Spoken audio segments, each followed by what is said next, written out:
It was 9:15, right in the middle of Dad's favorite game show. The sound cut off. I winced. But before he can say anything, the set started buzzing and the screen changed, turning the dark living room around us a deep blue. "What's wrong with the TV?" Dad said, leaning forward in his chair, glaring at the set, like he could scare it into doing what he wanted. "What'd you do?" "I didn't do anything. It's an emergency broadcast," I said. On the screen, the news anchor looked as calm as ever. "This just in," he said, with a winning smile I can never pull off no matter how long I practice. "A prison transport bus has crashed near the state border. Though police were on the scene immediately, one inmate remains unaccounted for." A picture of a man appeared. He was just a normal guy. Dark hair, square jaw, maybe a little uglier than most. I thought he looked a little like my dad, actually. The inmate is said to be considered extremely dangerous. Citizens are advised to remain in their homes, lock their doors, and call police immediately if they see anything suspicious. Authorities believe the fugitive was injured in the accident and will likely not have gotten far. While he talked, a list of towns started to scroll under him. Sure enough, the little nothing town 10 miles from ours went crawling across the screen. "Shit," Dad said, slowly crushing his beer can. "Shit, shit, shit." "Don't worry," I said. "We're way out here in the woods. What are the chances—" His hand shot out like a snake. The empty can bounced off my head and cluttered into the shadows. My dad's way of telling me to shut up. "Little house in the middle of the woods. One back-ass road running to it. Owned by an old man and his idiot son." Dad spouted. "We're sitting ducks. Easy pickings." "You won't know we're out here." "Yeah, you keep telling yourself that, dumbass. Maybe after he's done gutting your old man, he'll keep you around for a pet."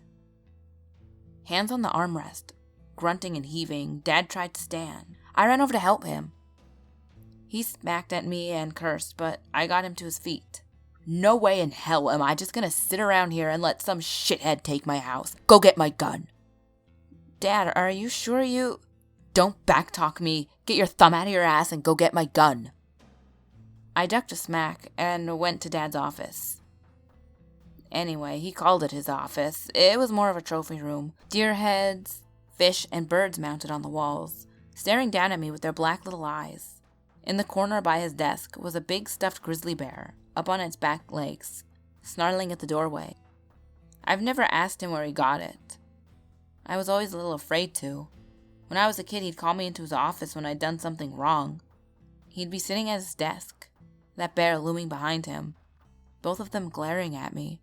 Most of the time, he didn't even have to whip me. I'd be so scared of facing him and that monster. His old hunting rifle was in the glass case on the wall, the place of honor. He used to clean it every day, for hours, running his hands over every piece of it. Before she left, Mom used to say that he touched that gun in ways he never touched her. Lately, he'd been letting me clean it. Not that he wanted me to have it or anything, only because he had to. I had to do it when he was asleep, though, or he'd just sit there, staring at me, that hungry look in his eyes. When I came back into the living room, gun in hand, he was already back in his chair, huffing and wheezing. Just standing up had done him in. "You can't go out there," I said. "It's too dangerous." He snorted. "Dangerous? Shooting goddamn tigers is dangerous. Shooting one man running around in the woods at night?" He spat. The way he was carrying on, I was afraid he'd have another stroke any second, but I didn't know how to tell him that without making him mad. "Let's just stay here, Dad," I said. "The police will take care of it. I bet that guy won't come anywhere near us." He shook his head. "No. You go. Take the gun." A cold shiver ran up my spine. "Me?" "Yes, you moron. You know how to shoot. I taught you, didn't I?" He had, a long time ago. There'd been a couple of months in high school, right after Mom left, when he'd quit drinking and yelling. He'd taken me out to the woods and tried to teach me I was a lousy shot, but one time I'd managed to hit something. He put his hand on my shoulder and smiled. Those days didn't last long. Mom never came back, but Dad sure did. Yeah, Dad, but I never shot a man before. No different than shooting a deer. Easier, really. Don't move as fast. I felt the weight of the gun in my hand. With every word out of his mouth, it felt a little heavier. Come on, wipe that dumb look off your face. You want to let that son of a bitch kill your old man? Is that it? No. Then quit being a pussy and get out there. Long past time for you to grow up, boy. He pulled the tab on another beer can. He tipped his head back and took a long drink. His neck was all skin and bones, and I could see every swallow. His eyes were wide open, still glaring at me, with that hungry bear look in his eyes. I pulled on my coat, hefted the rifle onto my shoulders, and stepped out into the night. The woods were pitch black. If anyone was coming from the direction, we'd never see him coming. I shivered a little thinking about it. I felt a little better at the house, seeing that the only light was a TV, and you could just barely see it through the window. Would some crazy guy running for his life see something like that? The road was a little brighter. It was a little two-lane winding street, the paint fading. Nobody really came this way anymore. When he'd been younger, Dad had yelled at the government to put up streetlights, but they barely worked now. Most of them were dead, so between every pool of light was a long stretch of darkness. No cars meant it was dead silent. Not even the wind blowing. Just my boots crunching through the grass so loud it was like smashing windows. I winced with every step. Which way should I look? I couldn't see anything around me past my nose. When I stumbled too close to the trees, they seemed to just spring up out of nowhere, looming over onto me, snarling. The grass turned to asphalt under me. I looked around but didn't see any headlights. Just in case, I moved into the streetlight, closest to the house. Looking up the road, I saw 3 more working streetlights, far apart. And beyond them, only darkness. I hunkered down and wondered what to do. I don't know how long I waited out there. It seemed like hours went by. Every once in a while, I'd look back to where the house should be in the dark, and wondered if he'd snuck past me and broken in. Would I be able to hear if my dad was in trouble? The gun felt heavier every second. I set it down and checked to make sure it was loaded for the 100th time.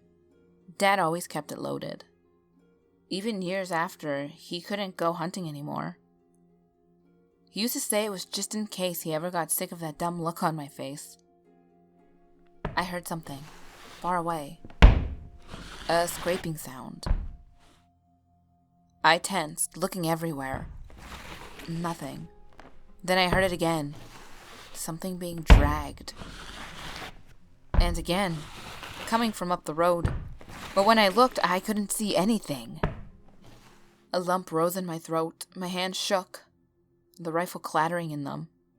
He appeared out of nowhere, out of the darkness and into one of the circles of light. His head was down, staring at the road. He was limping, 1 foot dragging. Even in the cold, I could feel the sweat all over me. I tried to raise the gun, but I couldn't feel my hands. He was coming towards me. He limped out of the light and vanished again. I could still hear his foot dragging across the floor. I tried to swallow, but my throat felt thick, stuck. I couldn't scream, even if I wanted to. I squinted at the road, looking for some sign of him. There were 2 more working streetlights between him and me. Would he step through another? His dragging steps sounded louder and louder. Far away, I could swear I heard Dad growling. For an instant, I saw him again, under the 2nd streetlight. I could see his dark hair, and blood on the leg that he could barely lift. And now, I can hear him grunting with every step. He sounded just like Dad. I must have made a sound. His head whipped up and he looked right at me. His eyes were huge and wild. He shouted something, not really a word. The cry of an animal. He raised his arms towards me and started moving faster.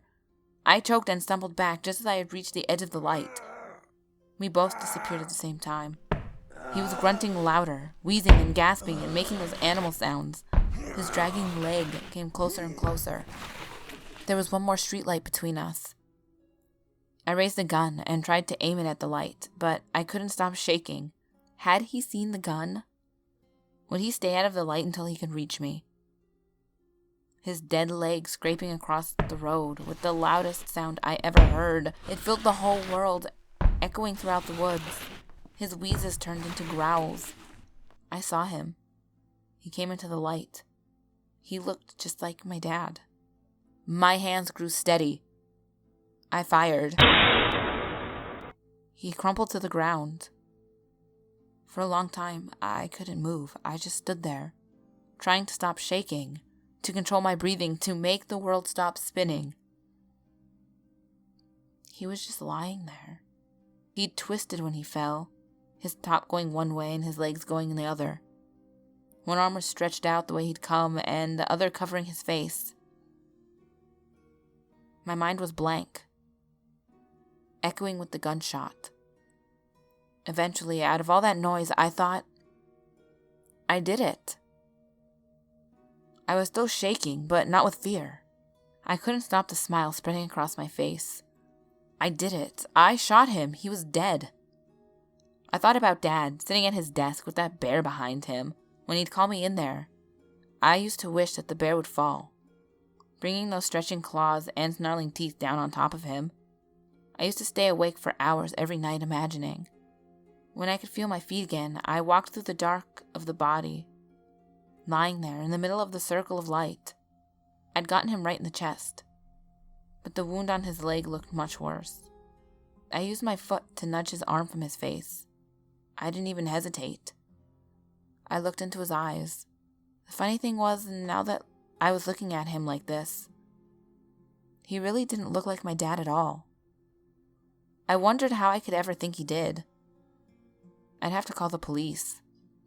They'd want to pick him up, probably. I headed back, walking straight to my house. The trees were still there, looming, but I didn't flinch or shudder anymore. Holding my gun, feeling it in my hand like a part of my arm, I felt like the strongest man in the world. Dad was still in his chair watching the TV. He'd been going a little deaf lately, so I guess he didn't hear the gunshot. He looked at me with his beady little eyes. But before I can tell him, before I can finally show him who I really was, he said, "I hope you enjoyed your little camping trip, idiot. You missed the whole damn thing." The anchor was on the screen again. Dad turned the volume up. "Has been taken into custody. None of the hostages were harmed, and police were able to arrest the fugitive without injury. However, witnesses say that one hostage escaped on his own after sustaining a leg injury. He was last seen fleeing down a back road into the woods. Rescue workers are on their way now." Ghouls, I hope you enjoyed this creepypasta. I thought it was really cool. I liked it. I liked the twist at the end. I think it was very interesting. Also, quick stream-wise, the question of the day, or the secret question of the day, it's going to be, what topics do you want us to cover for the Paranormal Positivity podcast? Because the last, 2, maybe 3 weeks, we've kind of not had that great of topics. So I want to know what you ghouls are interested in. So let me know in the comments below, what would you be interested in as topics for our Paranormal Positivity podcast? But as always, my last video will be on the top left, the next video will be on the bottom left. All my social medias are on the screen, as well as in the description box below. And remember, there's always someone or something watching you.